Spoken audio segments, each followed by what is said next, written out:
manalangin tayo. Ama namin Diyos, banal at makapangyarihan ka sa lahat. Pinupuri ka namin at pinapasalamatan. Bigyan mo po kami ng pagnanasa na maglingkod sa iyo at katalinuhan na maglingkod sa iyo at lakas na maglingkod sa iyo at pagsisikap na maglingkod sa iyo ayon sa iyong salita na ipapakalas ngayong gabi ito mula sa iyong salita. Linisin mo po kami sa lahat ng aming mga kapaason at aming pagiging makasarili at pagiging bulag sa pangangailangan ng aming kapwa, ng aming kapatiran at ng iyong bawahe. Tuon mo ang aming paningin kay Kristo, ang umpisa at ang katapusan ng aming pananampalataya. Sa pangalan ng Panginoong Yesus. Amen. Ang ating mong teksto sa gabi ito ay nasa Mateo 20. Talata ay 27. Hanggang 28.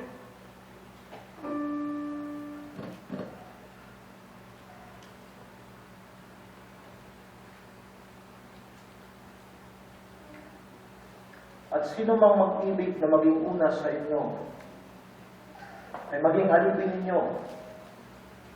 Ganyan din naman ang anak ng tao ay hindi naparito upang paglingkuran, kundi upang maglingkod. At ibigay ang kanyang buhay na pagtubos sa marami. Nabasa natin ang salita ng Diyos. Wala na ibang kampanan, anuman maliban sa tanggapin ito bilang salita ng Diyos at bilang matutuhan upang tayo ay sa spiritual na buhay ay makinabang sa mga salita ng Diyos. Anong konteksto ng ating binasa? Na minsan ang Panginoon ay pinuntahan ng ina ng dalawa doon sa kanyang mga disipulo.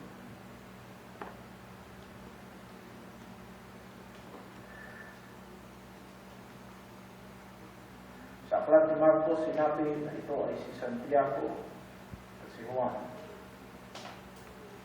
sa mga anak ni Zebedeo. At ang pakiusap ng kanilang nanay ay simple lang naman. Panginoon, kapag nandun ka na sa iyong kahayaan, pwede ba yung mga anak ko ay paupuin mo sa kanan at yung isa sa kaliwa?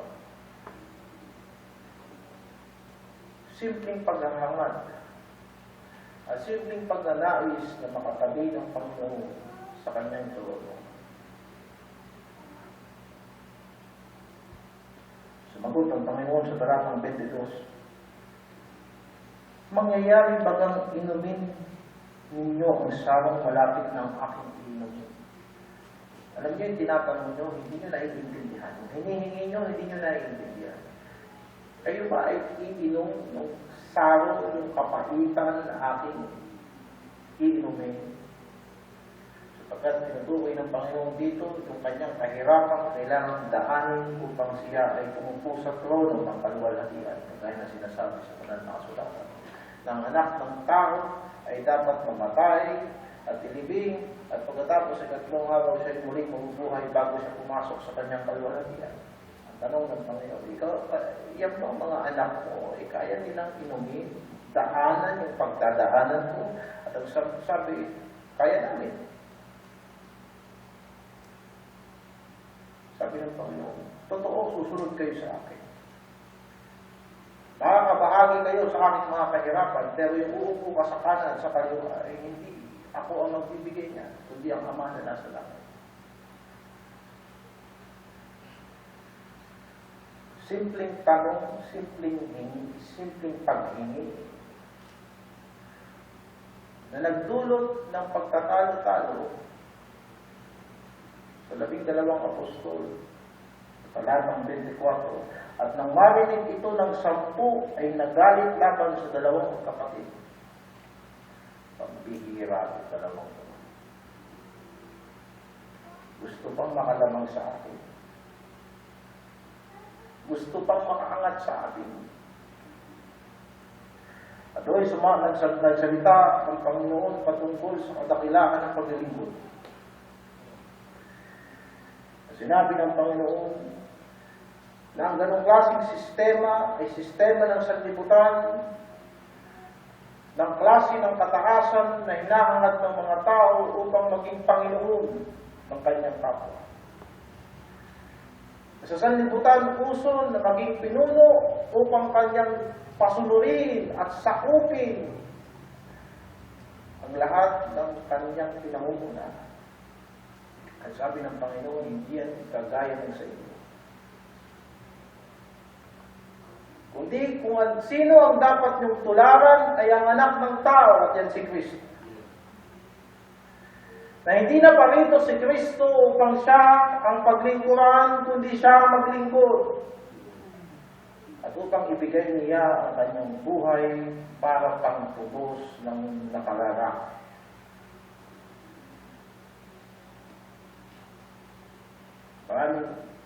Maraming mga nagpapakitang tao sa simbahan na pagburito ang talatang ito na ating binasa sa talatang 27.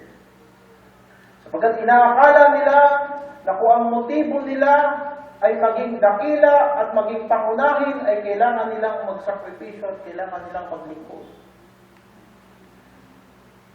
Yan ay pagkakamali, mga kapatid. Natignan natin ang talata na binasa natin ngayong gabi na kung gusto mong maging sikat, edi maglingkod ka.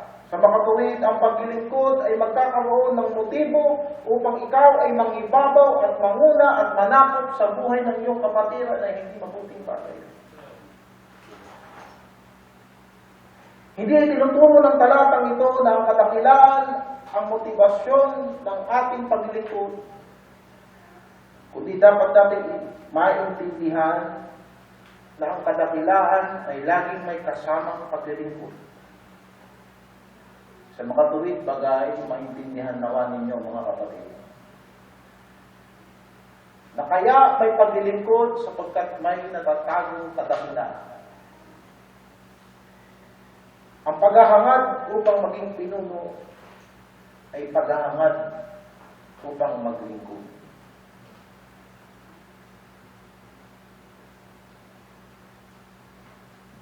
Sapagkat ang kapangyarihan, ang otoridad, at ang pangunguna, ang pagiging ulo, ay lugar na pinanggagalingan ng lahat ng mga mabubuting bagay. Ang matawag kang pinuno ng pamilya ay isang responsibilidad. Sa makatuwid, ang pagiging pinuno ay hindi pinanggagalingan ng simpleng pagpapasunod lamang, kundi dapat mong unawaan na kapag ikaw ay pinuno, ay panggagalingan ka ng mabubuting bagay para sa iyong mga nasasakupan.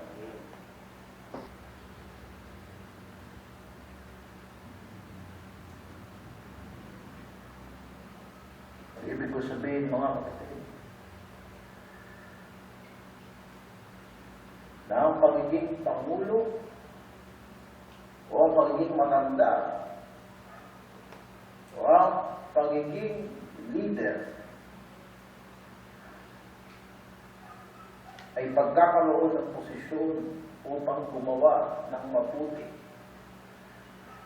sa iyong mga pinangungunahan o sa mas mga nakababata o sa mga taong lumidipende sa iyo.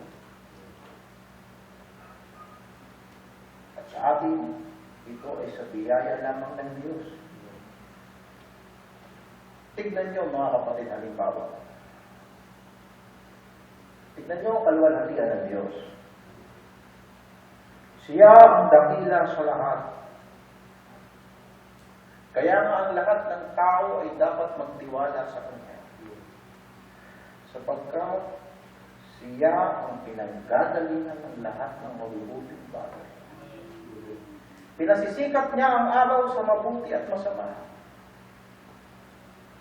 At kilalanin man ng tao ang Diyos sa buhay niya, hindi natin mapapasukalian na ang Diyos ay dakila sa lahat ng nangyayari at nagawa sa daigdig na ito.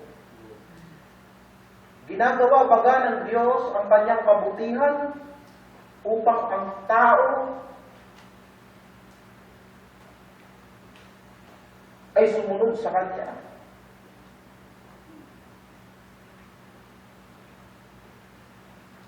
Sa ating mga nakakaunawa ng biyaya ng Diyos, ay masasabi natin, oo, sapagkat tayo inaliwanagan na sa pamagitan ng Banal na Espiritu.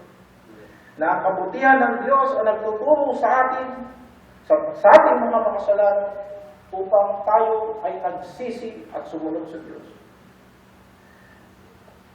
Pero sa tao, bulag at patay sa kasalanan, ginagawa baga ng Diyos ang kanyang kabutihan upang pakinabangan niya ang tao. Alam niyo ang kasagutan, mga kapatid. Hindi tayo pakikinabangan ng Diyos, pero tayo kailangan natin ng Diyos. Sa makatuwid, ang kabutihang nanggagaling sa puso ng Diyos ay hindi para maging dakila siya, kundi kaya siya gumagawa ng mabuti sapagkat siya ay dakilang Diyos.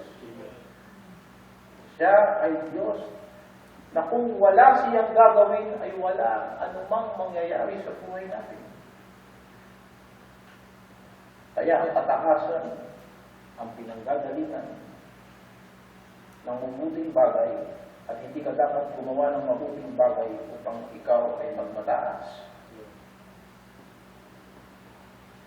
Tandaan natin na ang Panginoon, Ama natin sa langit, ang nagtuturo sa atin ng mga bagay para sa ating pakikinabangan. Maging ang mga pagtuturo ng Diyos ay para sa ating ikabubuti.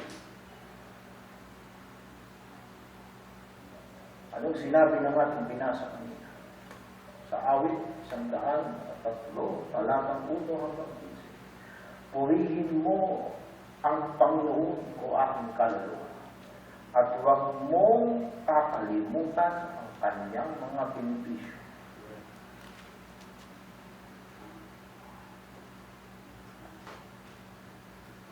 Ang Diyos natin sinasamba sa Espiritu at katotohanan ay hindi Diyos na nananahan sa mga templo at sa mga gawa ng tao.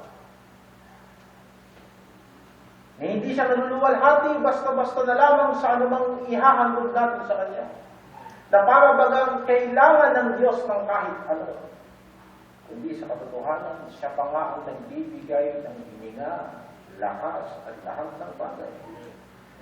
Hindi mo ba naisip na ang Diyos ay naglilingkod sa atin araw-araw sa pamagitan ng Kanyang biyaya? Pero anong napapala ng Diyos sa atin? Maghahangat pa ba ang Diyos ng kadakilaan kung sa umpisa pa lang, bago palalangit ang sanlibutan ay dakila ng Diyos sa Kanyang biyaya? Kaya kung uunawain mo, tignan mo ang prinsipyo ito, na siyang nais maging una sa inyo ay dapat siyang maglingkod. Hindi upang mauna ka dahil sa naglingkod ka, kundi sa puso mo ay tumanggap ka ng biyaya ng Diyos na siyang nagtataas sa iyo at nagpapalakas sa iyo at nagpapaginhawa sa iyo at nagpapabuti sa iyo upang ikaw ay maging daluyan ng ikabubuti ng iba. At ganoon din naman si Kristo. Binasa natin sa Mateo 20:28, gaya ng anak ng tao, hindi siya naparito upang paglingkuran, kundi upang maglingkod. At ginawa yan ng Diyos Ama at maging ng Diyos Anak para sa Kanyang sariling layunin. Sa kabila ng pagmamahal ni Kristo at paggawa ni Kristo ng mabuti, anong ginawa ng tao? Siya ay pinako sa krus. Hindi nagpagaling si Kristo para huwag siyang maghirap. Hindi nagpakain si Kristo ng 5,000 tao para sabihin na, kunin niyo kung maging hari. Hindi kayo mismo nakabasa sa inyong banal na kasulatan na tinanggihan ni Kristo ang makalupang kakarihan. At hindi naparito si Kristo ang paglingkuran. Na upatungkol sa utos na ito na dapat tayong maglingkuran sa isa't isa, mga kapatid. Ito ay iniutos sa mga apostol at iniutos din sa atin. Sapagkat ang lahat ng mga apostol ay nagturo patungkol dito. Tayo ay maglingkuran sa isa't isa. Anong sinabi sa unang Pedro 2:16? Di ba't sinabi ni Apostol Pedro na tinawag tayo sa kalayaan at huwag natin gamitin ang ating kalayaan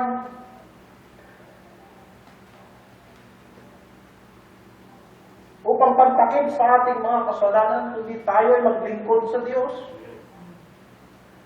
Sa kaisang kaisipan ay ganoon din sinabi ni Apostol Pablo sa Galatia 5:13 hanggang 14.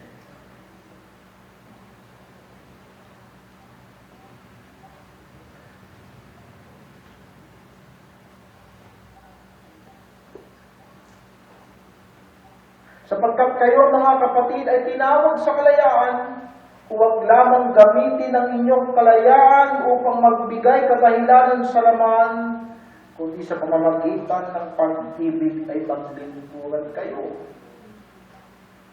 Sapagkat ang buong kautusan ay natutupad sa isang salita, sa mga tuwing ay dito, iibigin mo ang iyong kapwa na gaya ng iyong sarili. Kaya nakita natin sa sulat din ni Apostol na Juan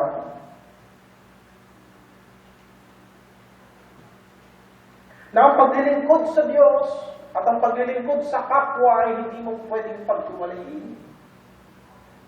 Sapagkat kung tayo ay sa pamamagitan ng pag-ibig ay maglilingkod, anong sinabi sa unang Juan 4:21? Diba sinabi diyan na siyang nagmamahal sa Diyos ay dapat pagmahal din sa kanyang kapatid?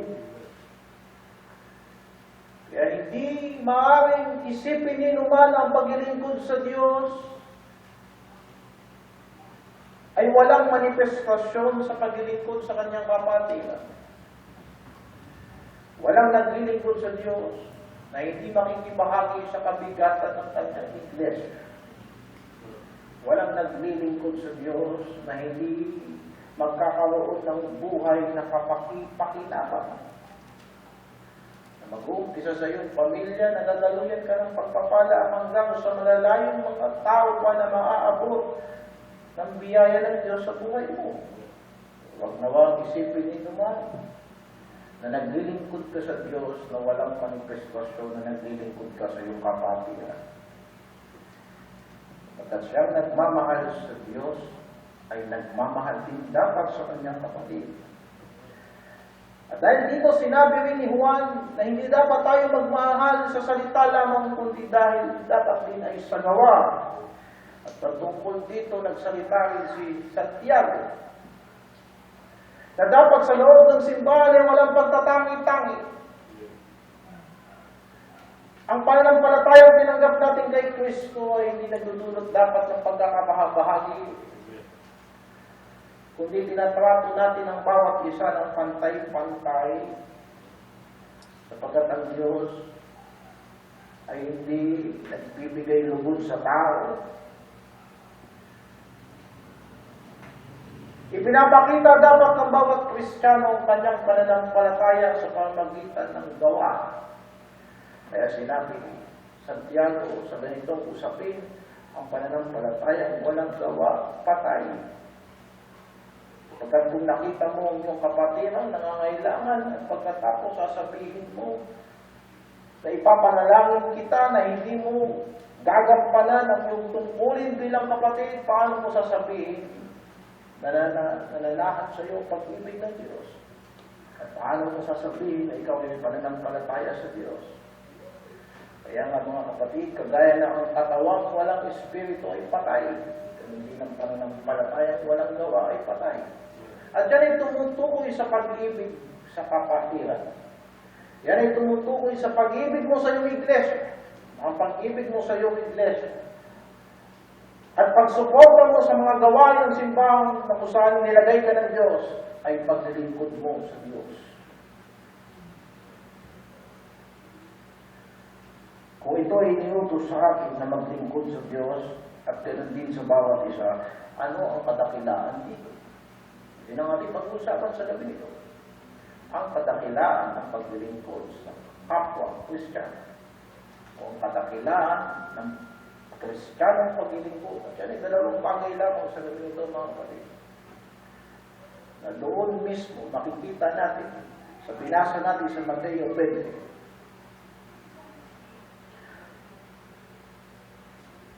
Ano ang dakila sa paglilingkod? Hindi ba ang pakikibahagi sa gawain ng Diyos ay umuubos ng panahon, umuubos ng pera, at umuubos ng lakas? At maraming nagsabi na kadalasan kung sino pa ang iyong tinulungan, yun pa ang hindi gagamitin ng Diyos sa gawain, at yun pa ang hindi maglilingkod sa Diyos, at yun pa ang magdadala ng katibisuan sa simbahan. Anong dakila sa pagbibigay ng buhay sa kapatiran?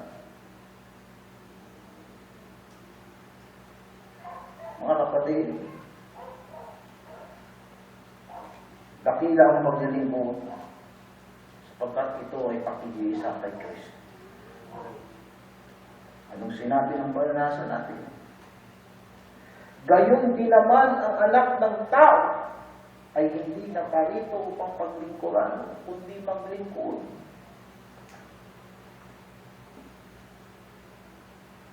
Ang sino mang sumunod kay Kristo at tumatanggap ng salita ni Kristo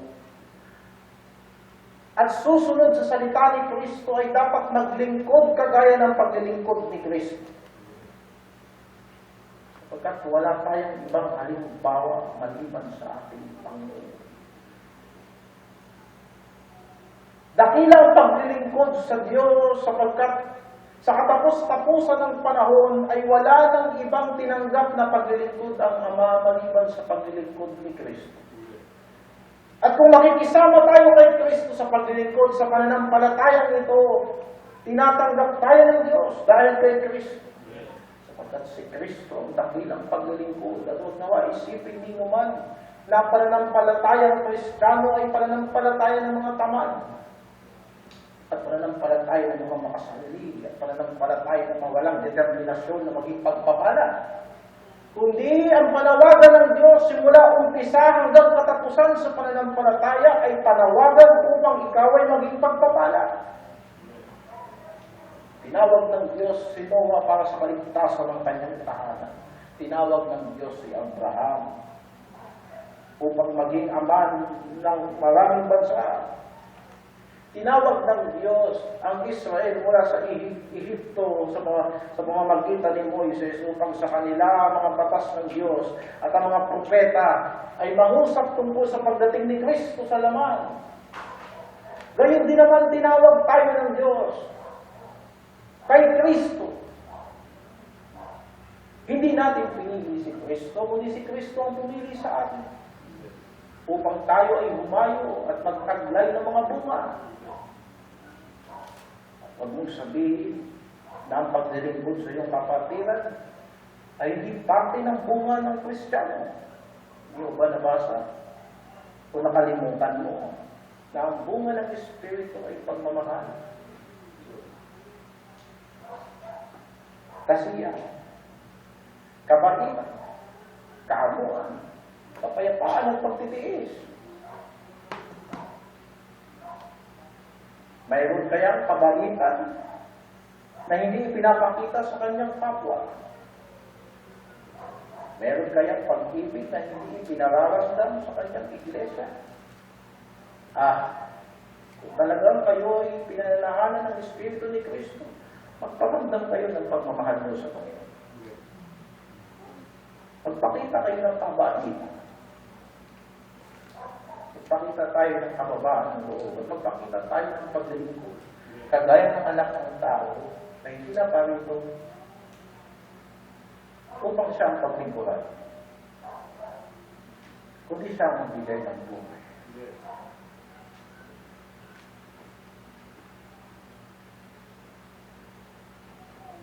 Pero sa dati-dating buhay, hindi tayo naglilingkod. Wala tayong pakialam sa ating kapwa. Ang gusto natin makinabang. Ang lahat ng maliliit nating tulong ay sinusumbat natin. Hindi na dapat ganun kung tayo nakipag-isa kay Kristo. nakipag-isa kay Kristo ay nagiging bagong nilalang. Anong sinasabi ng Roma 6:16? Hindi mo ba nabasa? Na nung tayo'y wala sa Diyos, tayo ay naglilingkod sa kasalanan.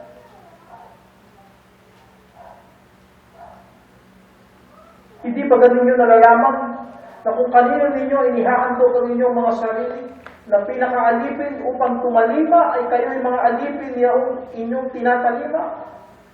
Maging ng kasalanan sa ikamamatay, maging ng pagtalima sa ikapapaging matuwid. Sa dati nating buhay, sinusunod natin ang ating sarili, pinaglilingkuran natin ang ating sarili, pinaglilingkuran natin ang ating mga kalayawan. At anong dulot nito? Hindi ba't kamatayan sa harapan ng Diyos at darating ang panahon tayo yung mismo ang mamamatay hanggang doon sa ikalawang kamatayan? Talatang 22. Datapwat ngayong mga laya na kayo sa kasalanan at naging mga alipin ng Diyos. Kayo ay mayroon sa inyong bunga sa ikapapanal at ang wakas ay buhay na walang hanggan. Ganun tayo ay naging malaya sa kasalanan sa pamamagitan ng katotohanan ng Diyos at ang katotohanan ay si Kristo. Inilipat tayo ng Diyos mula sa kaharian ng kadiliman tungo sa kaharian ng kanyang minamahal na anak.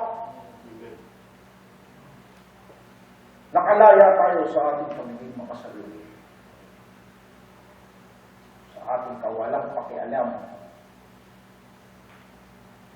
Para tayo mga espongha na hanggang may masisip-sip na hindi natin tinitignan kung yun bang pinanggagalingan ng sinisip-sip natin ay basa pa. Pero nung tayo naging mga anak ng Diyos, tayo naging mga responsable at nais natin na gamitin tayo ng Diyos. Sapagkat yan ang Espiritu ni Kristo na nasa atin. Wala akong nabasa sa Biblia na si Kristo ay nagpalipas ng panahon. O si Kristo ay gumawa ng mga bagay para lang sa kanyang sarili. Tinignan niya ang kalagayan ng kanyang mga apostol. Tinignan niya ang kalagayan ng mga pilay, ng mga bulag, at ng mga gutom. O mga kapatid, ang kanyang mata ay tumanaw hanggang sa ating panahon. Na sa biyaya ng Diyos, bago palalangin ang sanlibutan, ay inihayag ng Diyos kay Kristo kanyang dakilang biyaya sa pag ng mga tao kay Kristo.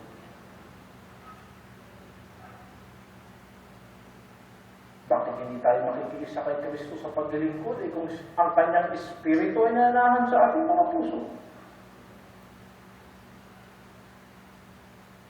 Hindi ba ganyan din ang nangyari sa mga taga-Tesalonica na tinanggap nila ang salita ng Diyos? Sila ay tumalikod sa mga Diyos-Diyosan at pagkatapos ay naglingkod sila sa tunay at buhay na Diyos.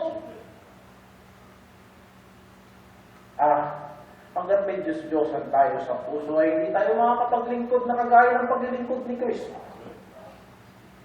Sapagkat si Kristo ay walang ibang Diyos maliban sa kanyang Ama.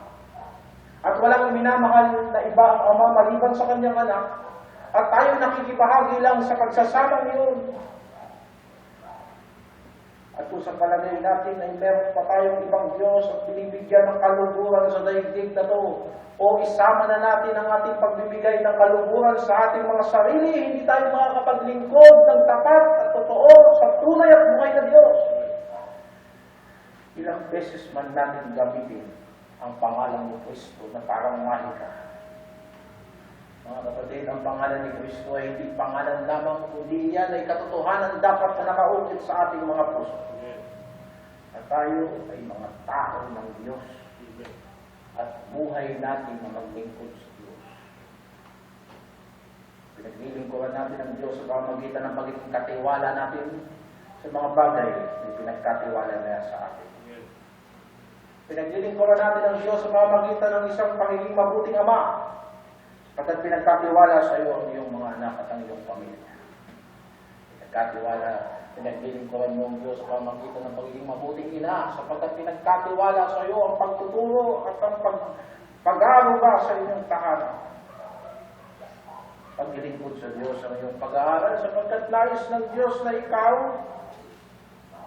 ay pagpalain niya at inihahanda ka niya sa mas malalaking paglilingkod. Paglilingkod sa Diyos ang inyong pagtatrabaho, kung kayo napakaan ng Diyos upang kayo ay pagpalain at maging makagamit-gamit sa gawain ng Diyos. Ganun din naman, lalo na higit, paglilingkod sa Diyos, ang pag-aalay ng buhay sa Diyos. Kumain at uminom ay ginagawa natin para sa kaluwalhatian ng Diyos. Na iniingatan natin ang ating mga katawan. Na hindi natin hahayaan na anumang mga temptasyon ang managumpay sa katawang ito, sapagkat ito ay templo ng Diyos, yan ay paglilingkod sa Diyos. Yan ang lahat ng yan ay ginawa ni Kristo na ating Panginoon. Alalahanin yung sinasabi ng salita na walang alipin hihigit sa kanyang Panginoon. Naalala niyo ba na ang Panginoon mismo nag-ugas ng paa ng mga apostol? Balikan natin. Upang magliwanag muli sa ating mga isip. Sa Juan 13. 13:17. Pinatawag ninyo akong Guro at Panginoon, at mabuti ang inyong sinasabi sapagkat ako nga. Kung ako nga ng Panginoon at Guro ay naghugas na inyong mga paa, kayo naman ay nararapat ding maghugasan ng mga paa ng isa't isa. Sapagkat kayo binigyan ko ng halimbawa upang gawin naman ninyo ayon sa ginawa ko sa inyo. Katotohanan sinasabi ko sa inyo, ang alipin na hindi dakila sa kanyang Panginoon. Ni sinugo man ay dakila sa nagsugo sa kanya. Kung nalalaman ninyo mga bagay na ito, kayo ay mapapalad kung inyong mga gawin.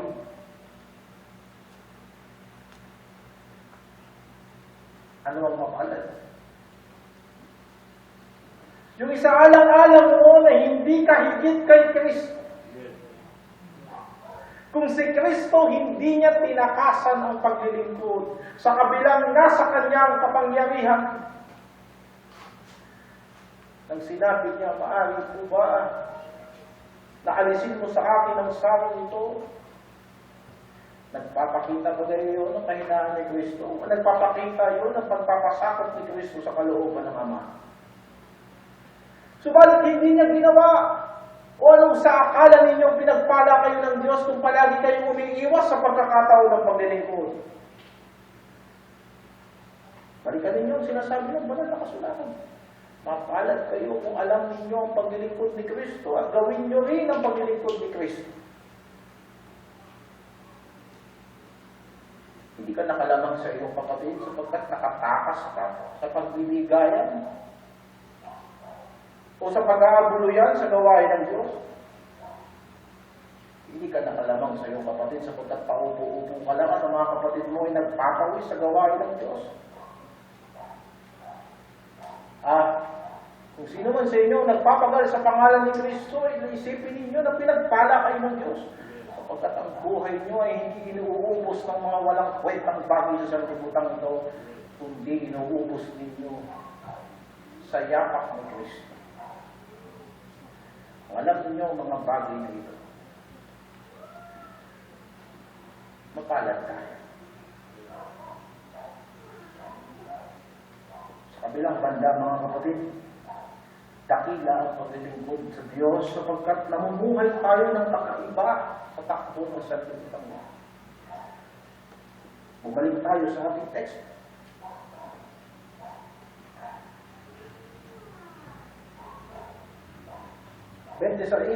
Sa inyo'y hindi magkagayon ang pagpapatakbo sa sanlibutan ito, ang pagpapasunod ng mga tao sa sanlibutan ito, ay hindi paraan ng ating paglilingkod bilang Kristiyano. Iba ang paraan ng Panginoon. Si isang banda, iba ang paraan ng Panginoon. At iba ang paraan ng sanlibutan. Kaya sinabi ng Panginoon, huwag niyong gagayahin ang paraan ng paglilingkod ng mga tao sa sanlibutan. Sapagkat naglilingkod sila upang sila ay maging mataas at maging Panginoon sa kanilang kapwa. Gumagawa sila ng mabuti pero yung mukha nila dinidikit nila doon. At makikita mo, gumagawa lang sila ng mabuti kung meron silang pakikinabangan. Kapag dahil doon sa kanilang pakinabang at yan ang kanilang sariling mga yabang at pagbuo ng kanilang mga sariling intensyon at mga ambisyon, kakalimutan na nila ang mga tao. Hindi ba din ang politika sa Pilipinas? At hindi ba ganyan din ang mga tao sa sanlibutan? Ang mga sip-sip.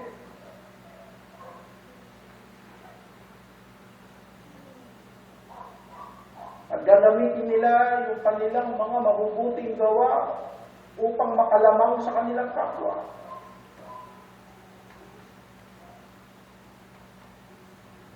Bakit? Sa sanlibutan, nakatatak sa isip nila. Sa sanlibutan, na kapag ikaw ay mataas at may sinasabi, dapat masunod ka.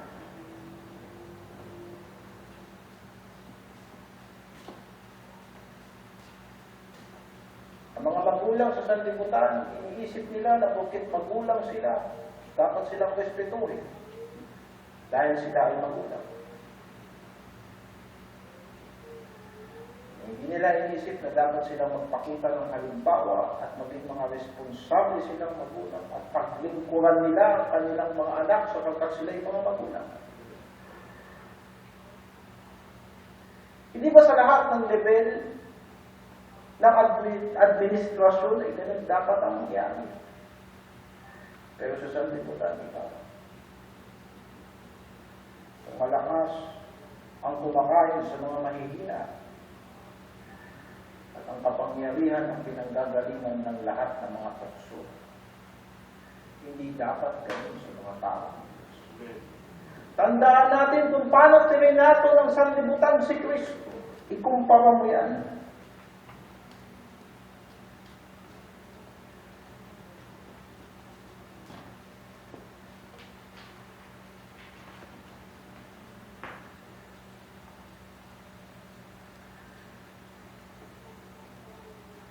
Kumpara mo yan, mga kapatid. Doon sa panatang 18 hanggang 19. Narito nagsisiahon tayo sa Jerusalem at ibibigay ang anak ng tao sa mga pangulong saserdote at sa mga eskriba at kanilang hahatulan siyang patayin. At ibibigay siya sa mga hintil upang siya'y kanilang alimurahin at hampasin at ipako sa krus at sa ikatong araw siya'y ibabao. Ito ang ginawa nila kay Kristo. Sapagkat sa kabila ng kabutihang ginawa ni Kristo, ang tingin nila kay Kristo ay simpleng karpintero, mababang uri ng manggagawa.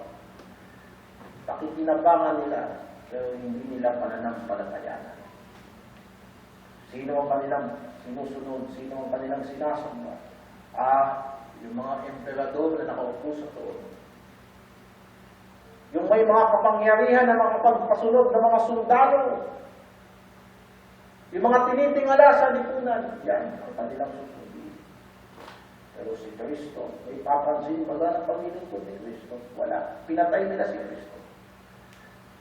Pero tignan mo ang ating Panginoon. Alam niya na ang kanyang kahihinatnan, pero naglingkod pa rin siya. Magbago tayo ng pag-iisip, mga kapatid. Hindi tayo makakapaghandog sa Diyos ng haing buhay kung ang ating mga kaisipan ay nakakonforme sa daigdig na ito.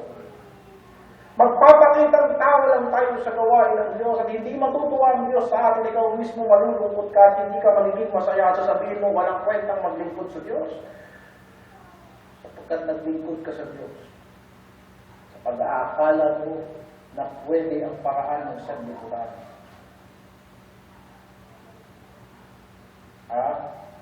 Gusto mong magtulong sa simbahan para magkaroon ka ng utusan, nagkakapali ka.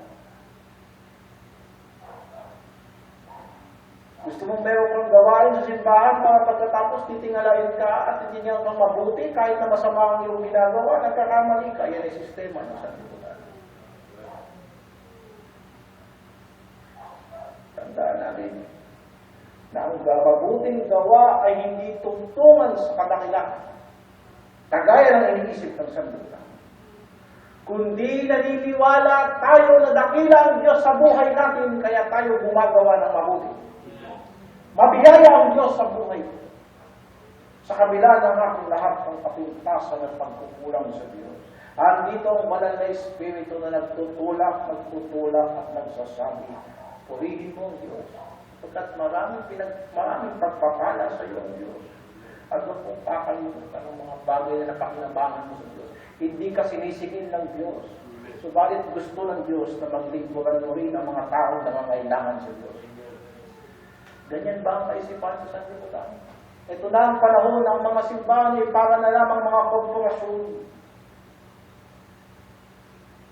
At nawala na ang mga pagmamahalan sa kanilang mga kapatid. Lagi kong sinasabi, huwag kayong maghanap ng ministeryo o huwag kayong maghanap ng posisyon sa simbahan. Ang gawin ninyo ay sumunod kayo sa utos ni Kristo. At matatagpuan ninyo na sa bawat salita ni Kristo ay may oportunidad ng paglilingkod. At sa bawat halimbawa ni Kristo ay may oportunidad na ikaw ay maging pagpapala sa iba. At kung naghahanap ka ng gagawin mo, isa lang ang ibig sabihin niyan, hindi mo na iintindihan ang salita ng Diyos. Pagkat ang salita ng Diyos ay punong-puno ng mga kautusan, punong-puno ng mga gabay sa ating mga paa. At kung ikaw ay naliligaw pa, bumalik ka sa salita ng Diyos. Pagkat ang paglilingkod ay yapak ni Kristo at hindi niyan matututunan sa sanlibutan. Pangalawa, mga kapatid, dakila ang paglilingkod sapagkat may inaasahan tayo kay Kristo. Ito ang gusto kong parte. Kung naglilingkod ka lang para sa pakinabang mo sa daigdig na to, kagaya ng ipinangaral sa inyo nung nakaraan, napaka-miserable ng ating pananampalataya. Pero may inaasahan tayo kay Kristo. Hindi man tataas ang ating antas sa lipunang ito, pero mayroon pang mataas sa lahat ng bagay at yan ang pabor ng Diyos. At anong sinasabi ng Colossus 3:22 hanggang 25? Basahin natin.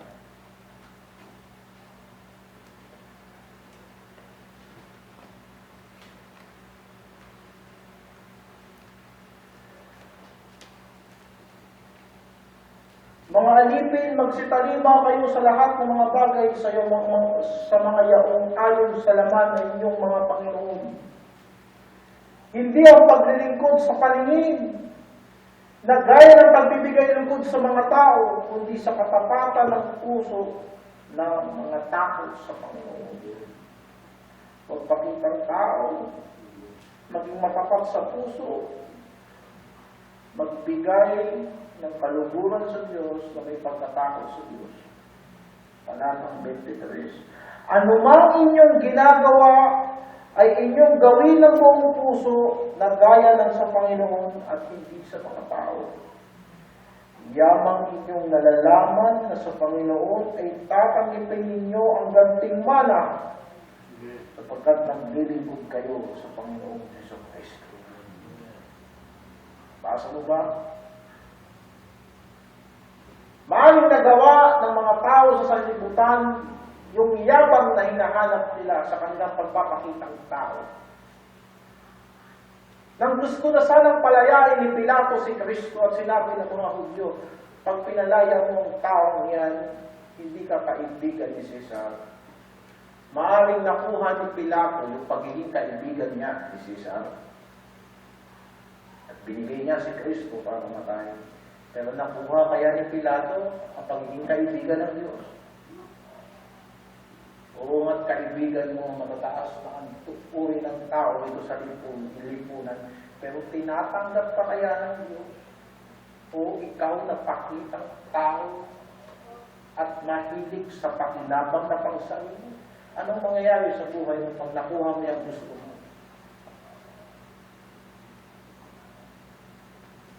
Dakila ang paglilingkod sa Diyos sapagkat meron tayong inaasahan sa Diyos. Sa daigdig na ito na walang pag-asa. Magpapalit tayo ng mga leader sa lipunan pero hindi yan garantiya na mapapabuti ang bansa. Subalit ang mga tao naniniwala na babalik si Kristo ay mamumuhay na may pagkatakot sa Diyos. Gagawa ng mabuti at susunod sa yapak ni Kristo. Bali ito'y may babala. Tignan mo sa talatang 25. Sapagkat ang gumagawa ng masama ay tatanggap ng ayon sa masama na kanyang ginawa at walang itinatanging mga tao.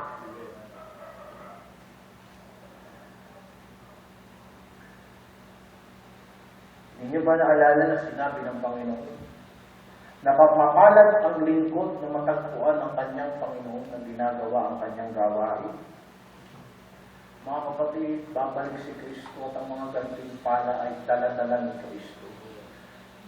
Matagpuan nawa tayo ng Panginoon na naglilingkod sa Kanya. At hindi hinahanap ang mga bagay-bagay sa sanlibutan upang magmalaki tayo sa Diyos na kagaya ng ginagawa ng sanlibutan. Matagpuan nawa tayo ng Diyos na naglilingkod sa Diyos. Matagpuan nawa tayo ng Diyos na tayo ay nakikibuhat sa pasanin ng ating kapatiran. Na yung pinagdadagaan ng maliit na bata hanggang siya ay lumaki. Isang dakila at marangal na paglilingkod na maraming mga tao hindi binibigyan ng pansin niya. Ang pinagkaiba ng matanda sa bata. Maaaring sa edad, maaaring sa pakinabang na makukuha mo sa palagay mo yung bata walang kwenta kasi bata pa.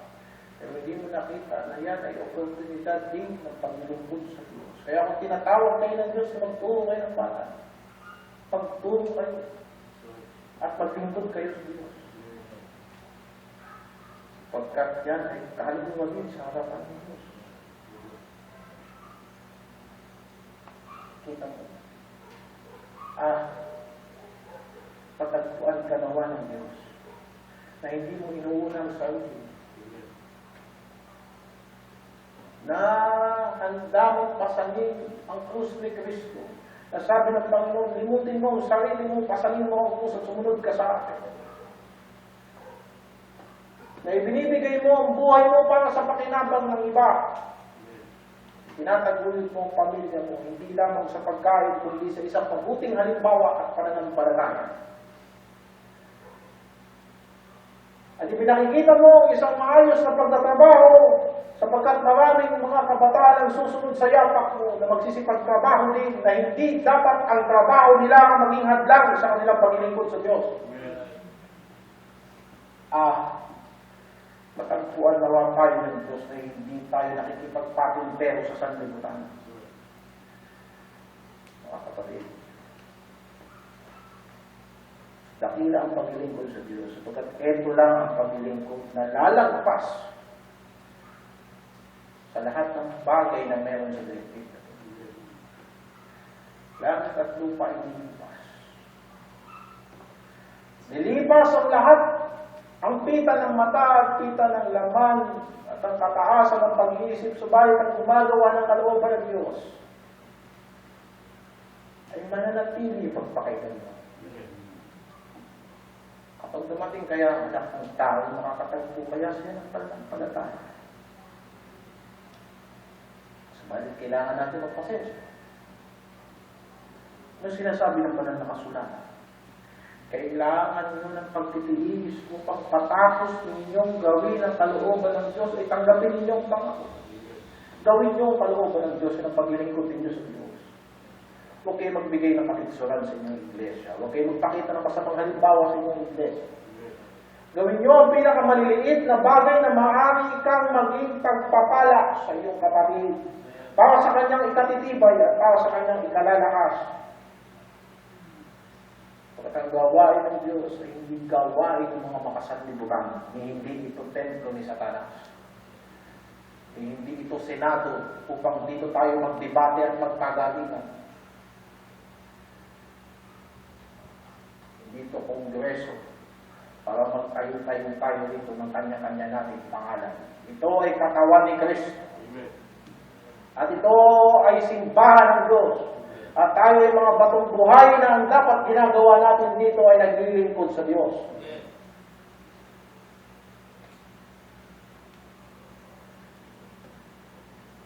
Pero huwag ninyong kakalimutan na sa pagbalik ni Kristo ang kanyang sasabihin.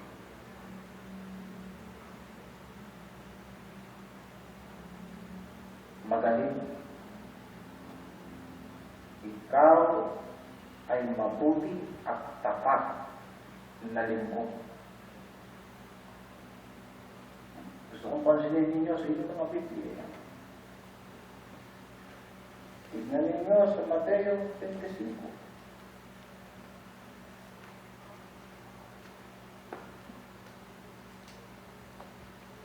Talatang 21. Sinabi sa kanya ng Panginoon, mabuting gawa, mabuti at tapat na alipin o tagapaglingkod. Thou good and faithful servant.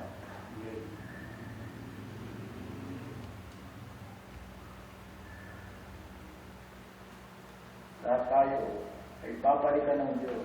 Isa lang kapuri-puring bagay sa harapan ng ating Panginoon ay kung naging mabuti ba tayo sa paglilingkod. Ang lahat ng titulo rito sa simbahan ay titulo lang, distinction, nagpapakita ng ating mga gawain. Subalit sa kadulong-duluhan nito, lahat tayo ay lingkod lamang ng Diyos. Maaaring tinatawag kang guro. Subalit sa harapan ng Diyos, hindi niya sasabihin mapalad, mabuting gawa, ikaw na tapat na guro. Ang sasabihin niya, mapalad, magaling, ikaw na tapat na lingkod. Dahil tinatawag ninyo, pastor. Pero dito na lang ako tatawagin pastor sapagkat yun naman ang aking gawain sa Panginoon. Napangalanan kayo ng salita nito. Pero sa punot dulong ito, titignan ng Panginoon ang aking paglilingkod at naway sabihin niya.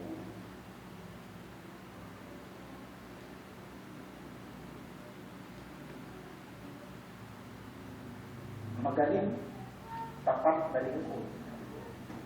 Huwag niyong paglasaan kung ano-anong titulo sa simbahan ito.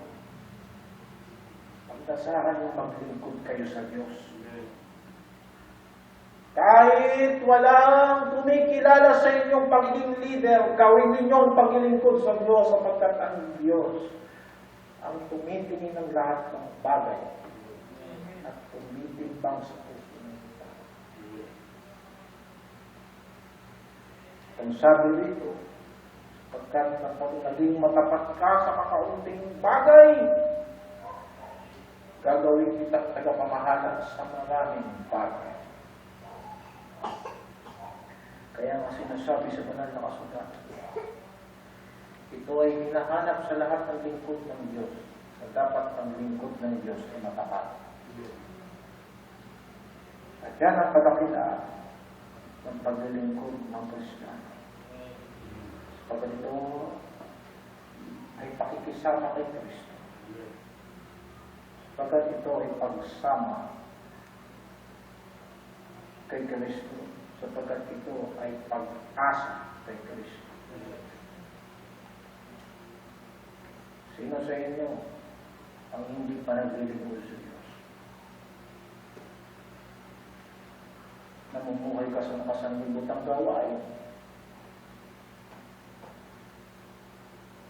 Sapagkat estilo ng mga tao sa sanlibutan ang makinabang, subalit hindi magkapakinabangan para sa iba. At tinawag ni Apostol Pablo ng mga tamad at makatakaw.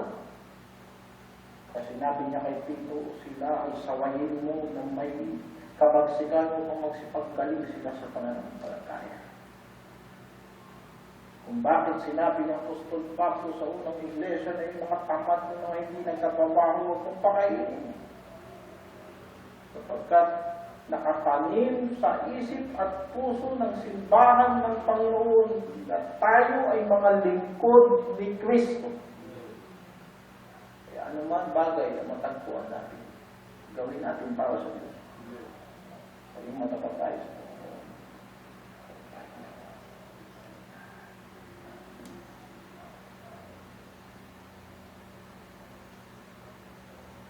Maaaring punong-puno ang iyong panahon, pero nakatutulong ba? Marami kang ginagawa, pero nakakabahagi ka. Ibigay niyo ang inyong mga organ. At pagtrabaho kayo mabuti. Paglilingkod niyo sa Diyos. Sasabihin naman ng iba, ako po, ay walang maibibigay. Anong maibibigay ko? Samahan mo kami sa pag-aakay ng mga kaluluwa habang wala ka pang ginagampanan. At huwag mong ubusin ang oras mo sa sanlibutan. Ako ay wala na kahit anuman. Sasabihin naman ng isa, wala akong lakas at wala rin akong pera na maihahandog sa Diyos. Ano ang gagawin mo? Ikaw ba ay marunong manalangin? O manalangin kang makaintindi? Sapagkat ang panalangin ng matuwid na tao, malaki ang nagagawa. Sa lahat ng bagay, mga kapatid, huwag tayong magsisinungaling sa Diyos. Sapagkat bakit ka magsisinungaling? Kita ka naman ng Diyos. Tandaan natin, meron tayong dakilang amo, higit sa mga amo natin sa lupa. At yan ang Panginoon, ang huling hukuman na hahatol sa lahat ng ating sinabi at ginawa. Maluwalhati nawa ng Diyos. Sabihin nawa ng Diyos na biyayang ipinigay niya sa atin ay hindi na walang kabuluhan. Palain tayo na. Manalangin tayo.